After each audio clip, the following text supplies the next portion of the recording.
ये कौन आ गया हमारे घर में? ये ना जरूर चोरी करने आया होगा। रेखा, नमस्ते मेम साहब, आ गए आप? कौन है ये और ये हमारे घर में क्या कर रहा है? मेम साहब, ये मेरा बेटा है।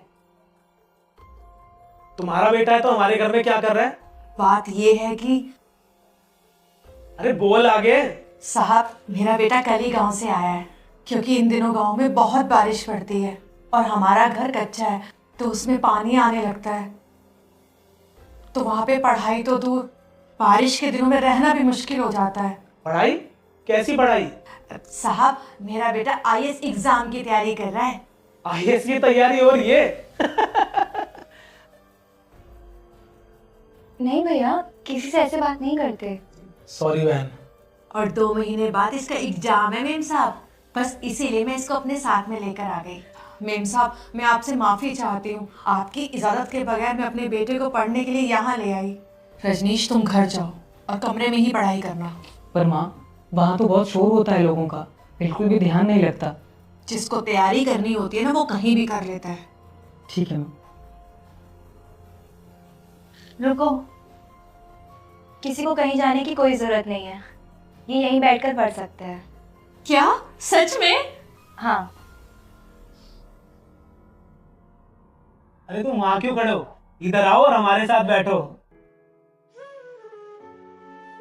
बैठो भाई, यहाँ टेबल पे अपनी किताबें रखकर इस सोफे पे बैठकर आराम से पढ़ाई करो।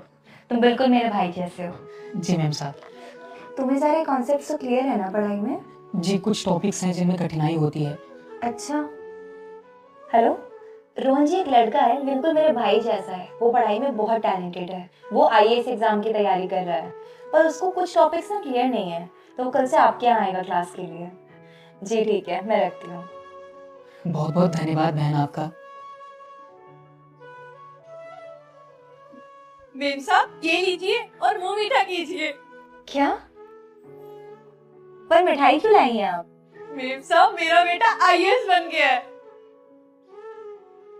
और ये सब आपकी और भैया की मदद की वजह से हुआ है। तभी मैडम कहती हैं, जब तक इसकी पढ़ाई पूरी नहीं हो जाती इसका सारा खर्चा मैं उठाऊंगी। तुम्हारी मम्मी बहुत ईमानदार और मेहनती हैं और उनकी मेहनत बेकार नहीं जाएगी। लेकिन आगे अब जो हुआ वह देखने से पहले बेटा, आज तुझसे एक वादा चाहिए। अगर तू अपने माँ बाप से प्यार करता है और मुझ पर श्रद्धा रखता है तो वीडियो को लाइक कर, चैनल सब्सक्राइब कर और कमेंट में लिख जय माता दी। खुशखबरी 3 घंटे में तेरे जीवन में आएगी। तभी आंटी भावुक होकर कहती है, आपने मेरे बेटे के लिए जो कुछ भी किया उसके लिए मैं जिंदगी भर आपकी शुक्रगुजार